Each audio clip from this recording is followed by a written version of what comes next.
Hello, everyone, and welcome to another episode of the Confidence Connection Show, where we share women's stories of confidence from all around the world to empower you to live a more confident life yourself. So this week, I am joined by the beautiful Paige Speers, live all the way from Missouri in America. And Paige has survived a pulmonary embolism and anoxic brain injury at 32. She's then channeled her innate resilience into recovery, finding whole person therapies centered around bringing all systems into balance in a way that would fill in the pieces and complement allopathic medicine. This brought in Paige's entrepreneurial vision of connecting other under-supported brain injury survivors with integrative, holistic, functional, and bioregulatory resources and practitioners, in addition to speaking and writing about her recovery path. So that was a big intro. So welcome, Paige. Thank you so much for joining us. If you want to tell us a bit more about that, about yourself and your background and how you got to be where you are today. Yeah, thank you. It's great to be here. And what I've learned from personal experience is that, say, around 2004 and before that, my nutrition had been less than optimal, and I'd been taking antibiotics prescribed for acne at the time. And so that contributed to buildup of anxiety, and the neurotransmitters in my microbiome were thrown off. Wow. So, and then as of 2004, I started on medications for anxiety, depression kind of symptoms, like clonazepam and Paxil. And it turned out by 2016, that was when I had a genetics test, a gene site panel, and that uncovered genetics incompatibilities with those two kinds of medications. Oh. And up until then, I'd been up and down with dosages on kind of roller coaster. And I also was not feeling all that aligned with the employment I had. So that was another contributing factor. And so not having nutritional psychiatry as an option, I continued on the medications until 2016, when I was interestingly working at a legal office in the medical claims department. And yeah, so I saw case files that with medical bills that ironically would mirror my own, which thankfully were covered by the good insurance plan I had at the time. Yeah. So I was at work, and then the unthinkable happened, where I lost consciousness, and my coworkers in the mailroom with me did CPR until the ambulance got there. And so then I was inpatient for a total of 6 weeks, and initially in the ER, my care team said they'd never seen a cardiac case come off assisted breathing in less than 24 hours. And so then they did all the scans and concluded that the preventive heparin that everyone gets in the ER was working. And it took a little bit for them to figure that out. And then they did. And there were things going on, like I was agitated from the medication withdrawal, which had set in by then. So they couldn't do an fMRI to really determine the extent of the brain damage that may have happened from lack of oxygen. So it wasn't all that bad, considering the fact that other people have been in my situation and had worse. Although then the side effects that came up from that were that my walking at the rehab hospital was slow. And I had traditional therapy, and also at the rehab hospital, I realized that I couldn't read. And that was a real blow to me, since I'd been such a strong reader before.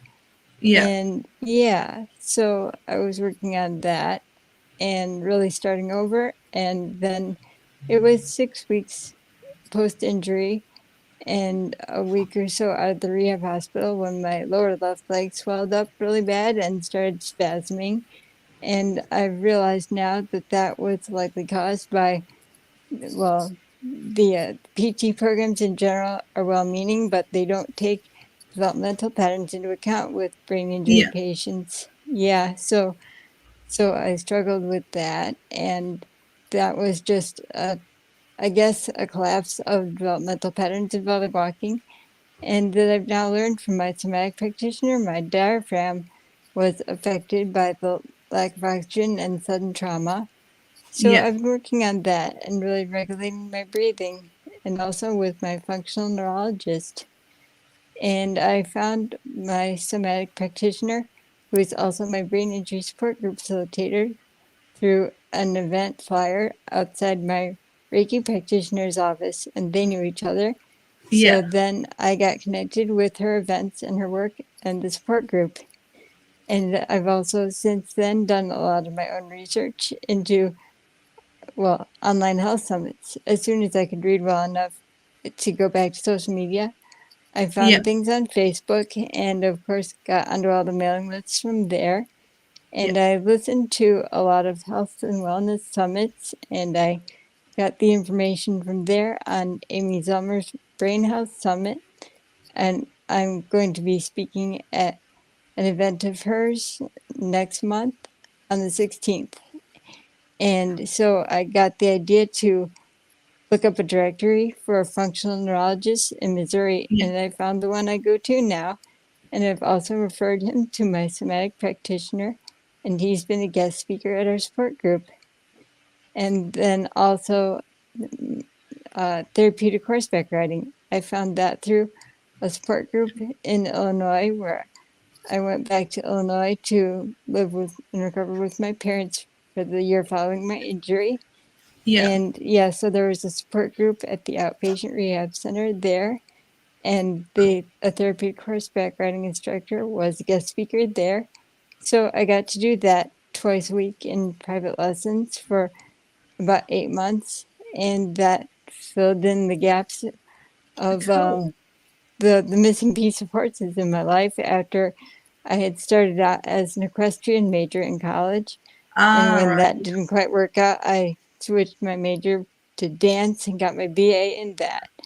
And Oh, since I had also studied dance for, a good 10 years prior to taking up horseback riding, and I'd done that since high school.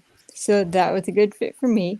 And I yeah. brought the therapeutic horseback riding instructor from Missouri to be a guest speaker at the support group there. So I've already made a lot of connections, and I Mm, also learned about nutrition from health and yeah. wellness summits. And I finally, about 2 or 3 years ago, found my functional nutrition integrative practitioner. And so I've gotten my supplements from there, and Yeah. things are looking better now. And Cool. also neurofeedback. That was another resource that I got from the rehab center in Illinois. And I Yeah. did that twice a week for about 8 months. And I credit that plus my better nutrition with putting my anxiety into permanent remission. And I don't Yeah. need pharmaceuticals for that anymore. Great. Yeah. That's awesome. There's a lot to unpack. You've been through so much and done a lot of research and tried a lot of things.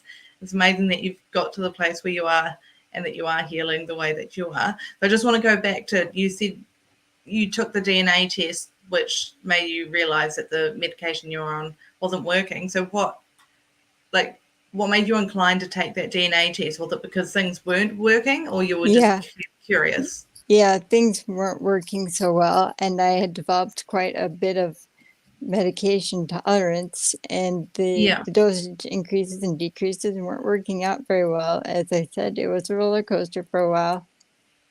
yeah. So it helped. And so, how did that recovery process? I mean, like I said, you've been through much. How has that led you into your entrepreneurial journey and turning that painful process into something that you can now help others with? Since I haven't been able to drive since 2016, Yeah, my vision is still off, and yeah, visual motor perception, things like that.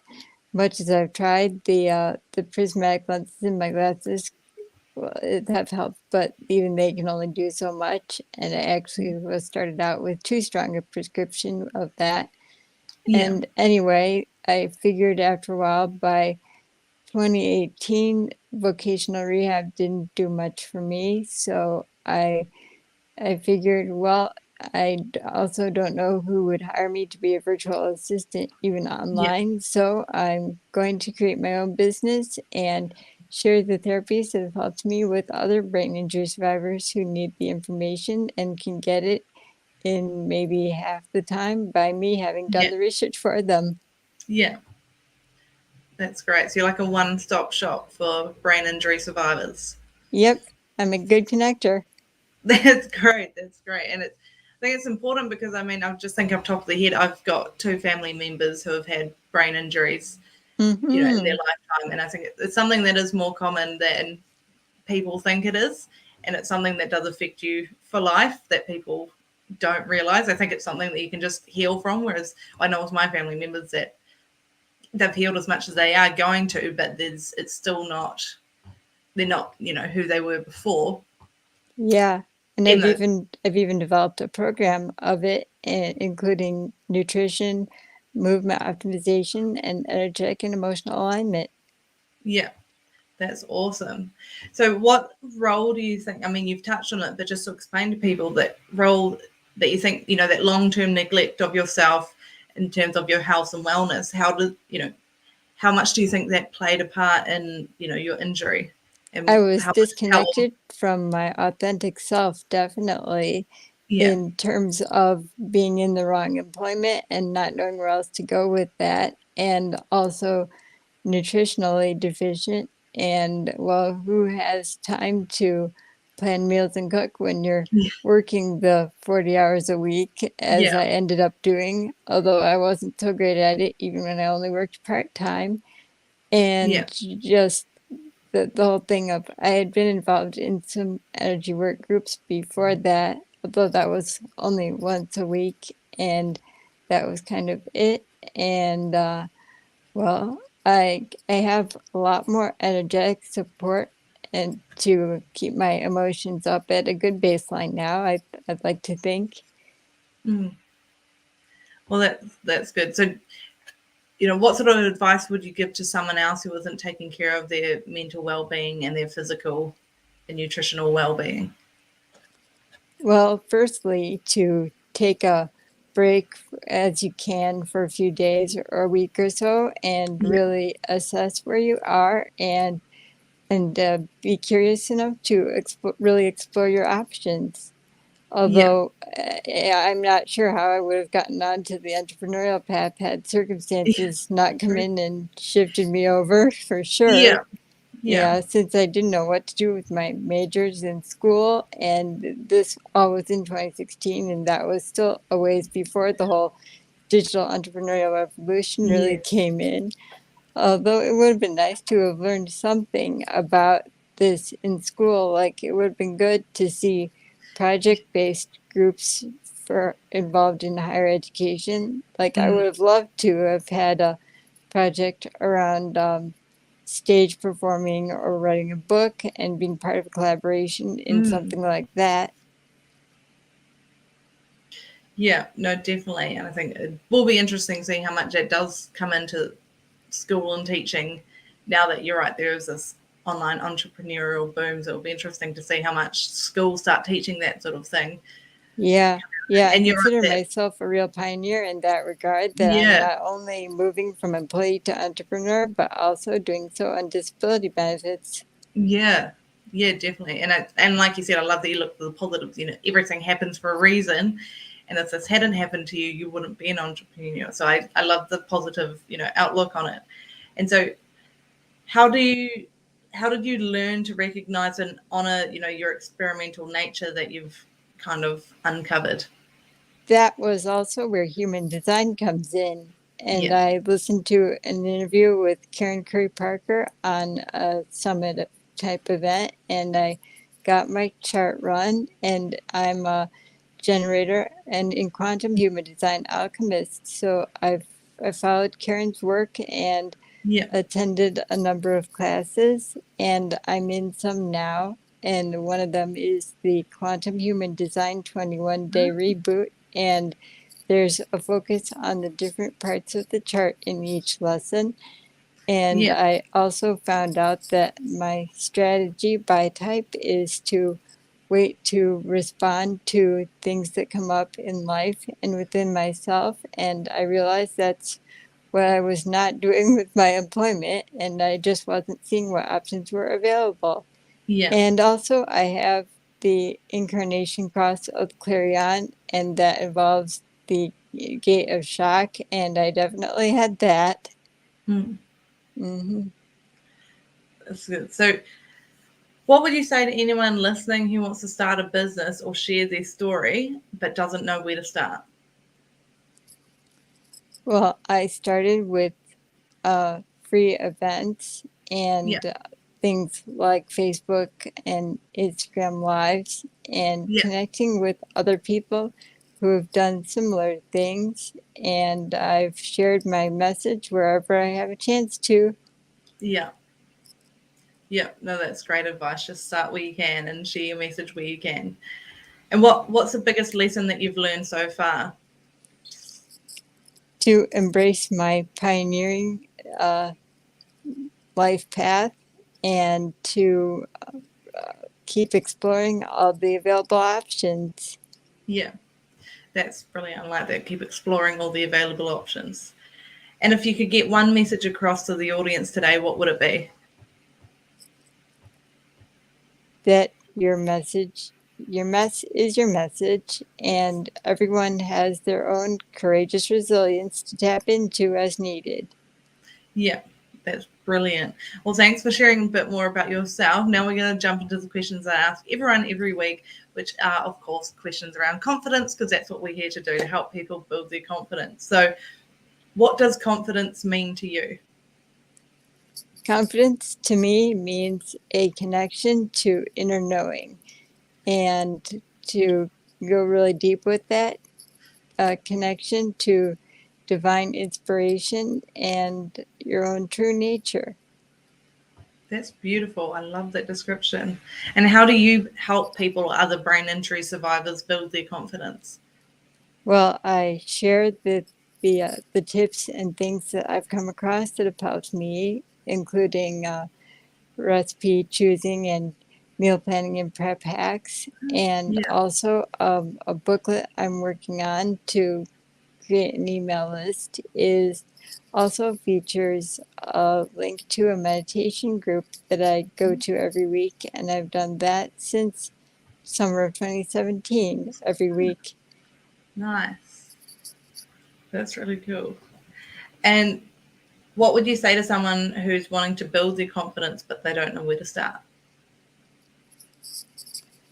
Well, consider the last time you really felt confident and what was it about? That's as good a starting point as ever. Yeah, no, that's so true. Keep it easy. That's a great way to look at it. hmm And what's something you know now that you wish you knew when you were younger? About my health, that nutrition is really so important, Yeah, and well, that horses can still be so healing in a lot of circumstances. yeah. No, that's good. I think we all wish we knew more about health when we were younger.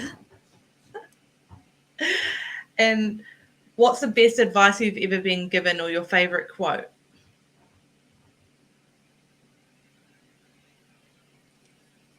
Go for the moon, and if you miss, you'll land among the stars. I love that. That's such a good one. That's such a classic. And what's your favorite book or podcast? My favorite podcast, probably this one. I have a lot of favorite books, though there's, well, any book by Sara Connell, my thought leader, academy mentor. Yeah, very good. And who are do you have any favorite people you like to follow online to keep a more positive news feed? Hmm. Marianne Williamson and Gabby Bernstein. Very good. And if people want to know more about you and what you do, where can they find you or connect with you? My new website is paigespears.com, and I can also be found on Instagram at Choose Greater Health. Very good. Awesome. And do you have any final words before we go? Anything you'd like to share that you haven't said already to the audience today? Tap into your innate resilience and you'll get where you need to go. Beautiful. I thank you so much. You've brought so much insight, so many beautiful messages that you've shared today. And I hope everyone's, taken away something from today and learned something and gained a better understanding of, what brain injury survivors may have been through and what that's all about. So thank you so much for joining us today and sharing your story and your message. And thank you to everyone who's watched today. And I look forward to seeing you all on the next episode next week. So see everyone.